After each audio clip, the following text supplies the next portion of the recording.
جہاں ایک طرف روس اور یوکرین کے درمیان 3 سال سے جاری جنگ کے خاتمے کے حوالے سے ایک اہم پیش رفت سامنے آئی ہے اور ٹرمپ انتظامیہ کی جانب سے مسلسل دباؤ، دھمکیوں، فوجی امداد اور انٹیلیجنس کی فراہمی معطل ہونے کے بعد یوکرین نے امریکی تجویز کے تحت روس کے ساتھ 30 روزہ عارضی جنگ بندی پر اتفاق کر لیا ہے، جس پر ابھی تک روس کا اتفاق کرنا باقی ہے۔ وہیں دوسری جانب یوکرین نے روس پر تاریخ کا سب سے بڑا ڈرون حملہ کر دیا ہے، جس کے بعد روس نے بھی یوکرین پر جوابی ڈرون حملے کیے ہیں۔ اس حوالے سے تفصیلات آپ کے سامنے رکھیں گے، لیکن پہلے آپ کو بتائیں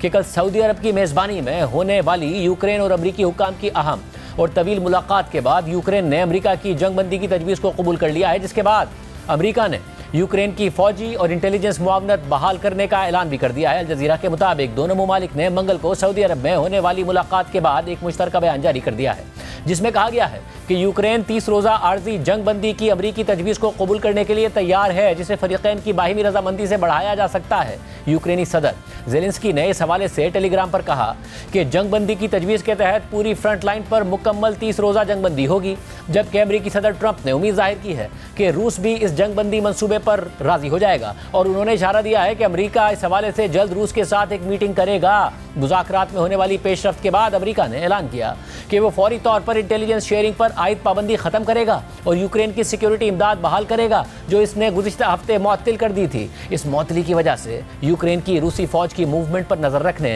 میزائل حملوں سے بچنے اور جوابی کارروائی کرنے کی صلاحیت محدود ہو گئی تھی۔ سعودی عرب کی میزبانی میں ہونے والے مذاکرات میں امریکہ کی نمائندگی وزیر خارجہ مارکو روبیو اور قومی سلامتی کے مشیر مائک والٹز کر رہے تھے، اور یوکرینی وفد میں وزیر خارجہ، وزیر دفاع اور صدر زیلنسکی کے چیف آف اسٹاف شامل تھے۔ جبکہ آج امریکی وزیر خارجہ مارکو روبیو نے کہا ہے کہ یوکرین جنگ ختم کرنے اور مذاکرات کے لیے تیار ہے، اب بال روس کے کورٹ میں ہے۔ روس اگر تجویز پر راضی ہو جاتا ہے تو یہ ایک اچھی خبر ہوگی اور ہم جنگ بندی کے پروسیس کو شروع کر دیں گے، لیکن اگر روس انکار کرتا ہے تو ظاہر ہے کہ ہمیں ہر چیز کا جائزہ لینا ہوگا اور یہ سمجھنا ہوگا کہ دنیا میں ہماری پوزیشن کیا ہے اور روس کے اصل ارادے کیا ہیں۔ اگر وہ نہ کہتے ہیں تو اس سے ہمیں بہت کچھ معلوم ہو جائے گا کہ ان کے مقاصد کیا ہیں اور ان کی سوچ کیا ہے۔ اس ساری صورتحال میں ابھی تک روس کا کوئی باضابطہ موقف سامنے نہیں آیا، لیکن روسی نیوز ایجنسی کے مطابق روس کے صدارتی ترجمان دمتری پیسکوف نے بریفنگ کے دوران کہا ہے کہ روس سعودی عرب میں امریکہ اور یوکرین کے درمیان ہونے والے مذاکرات کے بعد دیے گئے تمام بیانات کا بغور جائزہ لے رہا ہے۔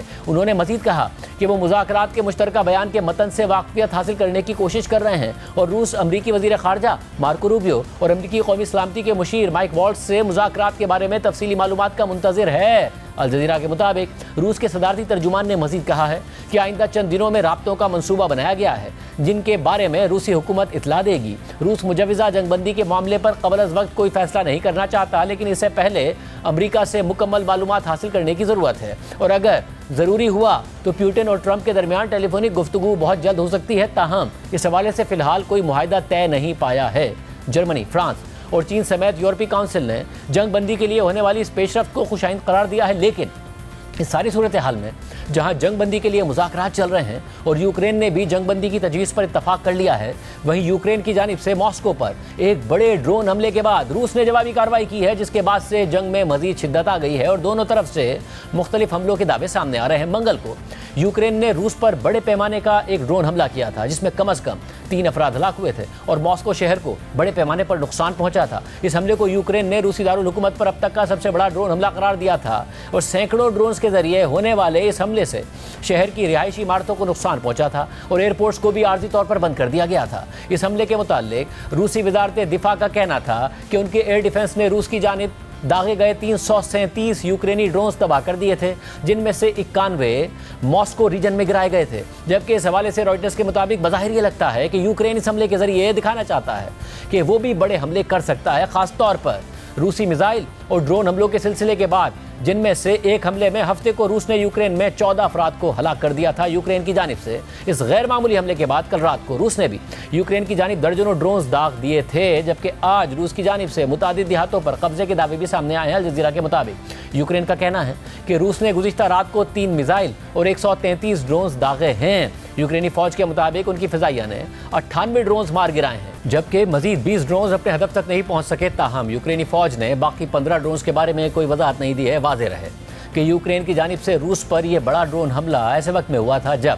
اس حملے کے چند گھنٹے بعد سعودی عرب میں یوکرین اور امریکہ کے اعلیٰ عہدیدار جنگ کے خاتمے پر بات چیت کے لیے بیٹھنے والے تھے، اور اس حملے کے بعد کل یہ ملاقات ہو گئی تھی، اور جس وقت یہ ملاقات چل رہی تھی تو روس نے یوکرین پر جوابی ڈرون حملے کر دیے تھے۔ واضح رہے کہ جدہ میں ہونے والے ان مذاکرات سے پہلے پیر کو یوکرینی صدر زیلنسکی نے سعودی ولی عہد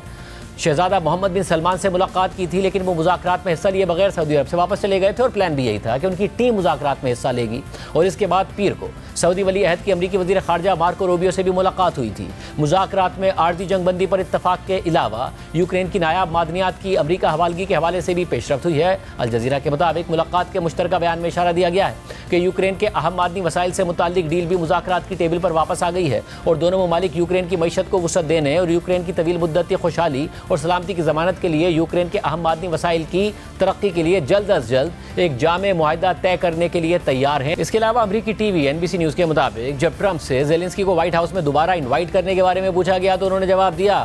کہ شور ایبسلیوٹلی۔ واضح رہے کہ 28 فروری کو وائٹ ہاؤس میں امریکی صدر ٹرمپ، نائب صدر JD وینس اور یوکرینی صدر زیلنسکی کے درمیان ہونے والی تلخ ملاقات کے بعد یہ یوکرینی اور امریکی حکام کے درمیان پہلی اعلیٰ سطح کی ملاقات ہے۔ 28 فروری کی ملاقات کے دوران صدر ٹرمپ اور نائب صدر JD وینس نے زیلنسکی پر جنگ کو طول دینے کے الزام سمیت کے الزامات لگائے تھے اور ان پر جنگ بندی معاہدہ کرنے کے لیے دباؤ ڈالا تھا۔ جواب میں زیلنسکی نے بھی سخت رد عمل دیا تھا اور ان الزامات کو مسترد کر دیا تھا۔ اس کے بعد دونوں ممالک کے رہنماؤں کے درمیان ملاقات تلخ نوٹ پر ختم ہو گئی تھی اور زیلنسکی کو وائٹ ہاؤس چھوڑ کر جانا پڑ گیا تھا۔ اس ملاقات کے فوراً بعد امریکہ نے یوکرین کی فوجی امداد اور انٹیلیجنس سپورٹ معطل کر دی تھی۔ تاہم ان اقدامات کے بعد صدر زیلنسکی نے جنگ بندی معاہدے کے لیے بات چیت پر اپنی آمادگی ظاہر کی تھی اور اس حوالے سے صدر ٹرمپ کو ایک خط بھی لکھا تھا جس پر ٹرمپ نے زیلنسکی کی تعریف بھی کی تھی۔ اس ساری صورتحال میں بظاہر یوکرین سے متعلق صدر ٹرمپ کی دھمکیاں اور جارحانہ اقدامات ان کی انتظامیہ کی جنگ کو جلد ختم کرانے کی کوششوں میں مفید ثابت ہو رہی ہیں۔